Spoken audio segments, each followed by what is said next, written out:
Welcome back. My next guest may be one of the stars of Shark Tank, but he really killed it on this season's Dancing with the Stars. He also happens to be one of the most powerful businessmen in America. Please welcome Robert Herjavec.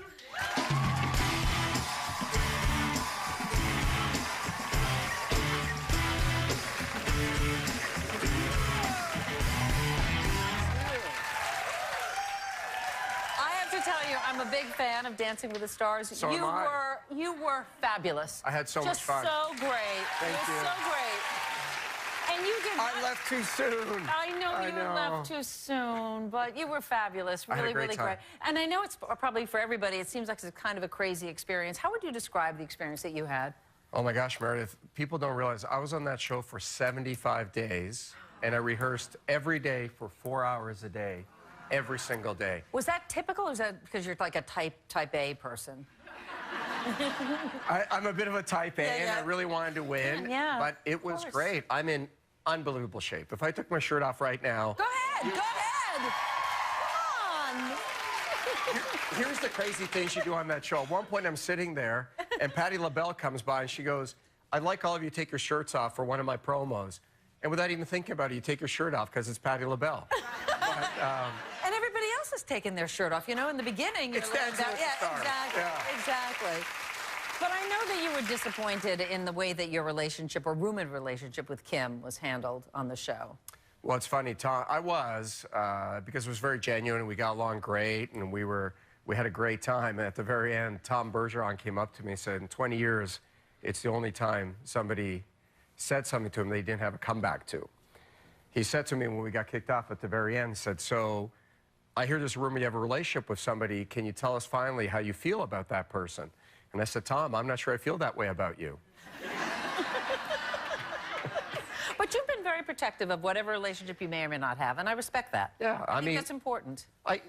What people don't realize is, you know, they made a big deal out of me saying I love you and all these other things, but, you know, you work with people, not just Kim, but you work with all the dancers for 75 days in a row, 6 hours. I mean, you're going to get very close to people. We got very close to Suzanne Summers. Noah has become a very good friend of mine. You get to know people. So you love them all the same? I would have loved them more if I won. But I still love them. You went through a divorce recently after 25 years of marriage, and that's a long time, and it has to be painful for anybody. But at one point, you considered suicide after that. Well, you know, I used to think I was the strongest person I knew. I felt like nothing would ever faze me. I've gone through stuff you can't imagine, and I always went forward and never felt infallible or weak. And then all of this stuff happened, and we had a, you know, and not that I'm good and she's bad, but we had a challenging time with the kids, and I didn't see my kids for a while, and it was hard. And, you know, mental health isn't talked a lot about because it's perceived as a sign of weakness. And I kind of hit rock bottom, and I didn't know what to do. And, you know, at one point I woke up at 2 in the morning and really lost. And we all find our own way out of stuff like that. Some people go to Hawaii, some people buy a car. I called my priest, and I said, I need to go help another human being because right now I can't even help myself. And I wanted to go to Africa and help the Ebola patients. And he said, okay, step back from the ledge. How about a homeless shelter? And I'm the kind of guy, and I hate to admit this, that if I saw a homeless person on the street, I wouldn't even notice them. I would step over them, not to be mean or anything, but it wasn't part of my world. And that night I was at, he sent me to the homeless shelter in Seattle, and I was working in the soup kitchen, and I went from that to doing search and rescue missions because there's people in the community that can't even come to the shelter. Anyway, I was fixed in 3 days because my time for self-pity is very small, but I stayed for over 2 weeks because I had a great time, and I found an incredible ray of happiness. It is remarkable how people society thinks are at the very end have so much joy and so much love. I had a great time. It also sounds like not only did you get through the self-pity and the pain you were going through, But it also sounds like you evolved a lot as a human being. When you say prior to this you would have walked, and that's such an honest and raw thing to say. I was so honest, and I said to them, I'm not here to help anybody else. I'm just here for selfish reason to help myself. And through that experience, it just changes you. And it's remarkable. It's truly remarkable.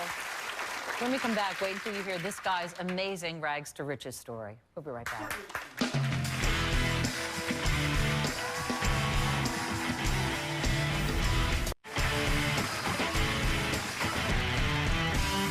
Back with Robert Herjavec, star of Shark Tank and one heck of a dancer. It's true.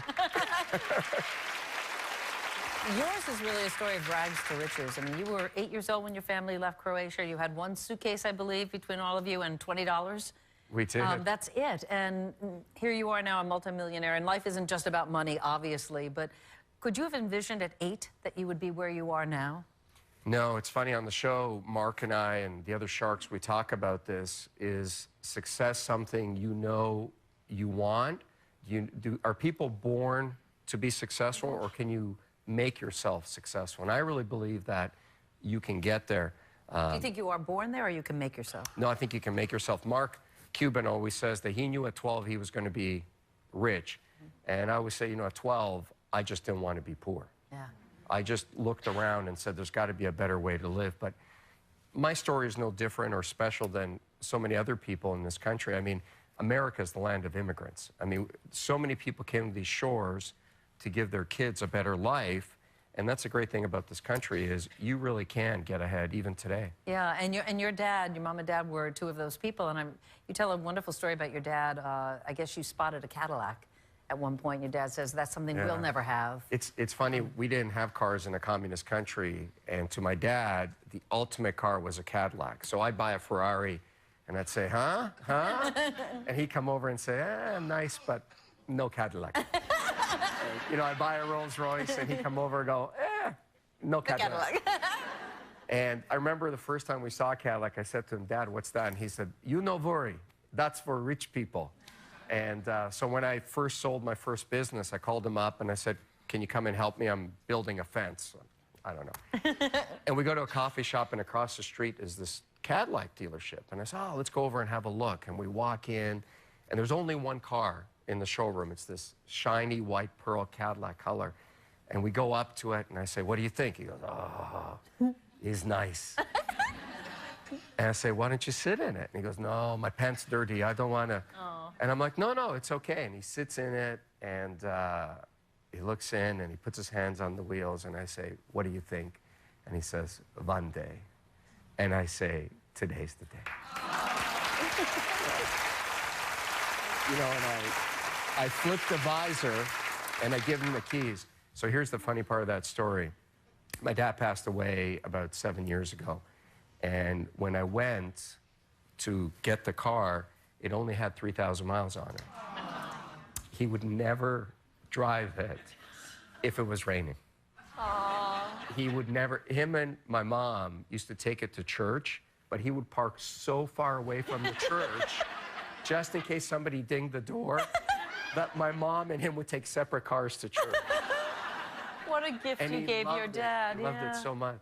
It must have meant a great deal for you to be able to do that for him. That's the great thing about money that people don't understand. In this country, you have to make a certain amount of money to take care of yourself. But money is freedom, and creating wealth is freedom. And the great thing about that is you get to do great things for the people that you love. You certainly have. Between that and doing Dancing with the Stars, which was your mom's favorite show, for sure. And you have made so many people's dreams come true with Shark Tank. There's now a Shark Tank spin-off called Beyond the Tank. Tell us a little bit about that. The great thing about Shark Tank is we help people's dreams come true, but the updates are really quick, and people get the impression that everything's great. Well, as anybody who's run a business knows, it's not always great. So Beyond the Tank is where Shark Tank ends. It's a longer follow-up, and sometimes it's not good. Sometimes these businesses need some tough love, and so Beyond the Tank is tough love.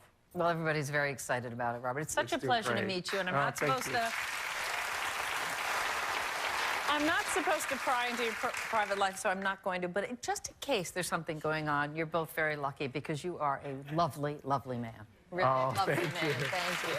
So nice to meet you. Catch Beyond the Tank Friday nights at 9, 8 Central on ABC. We'll be right back.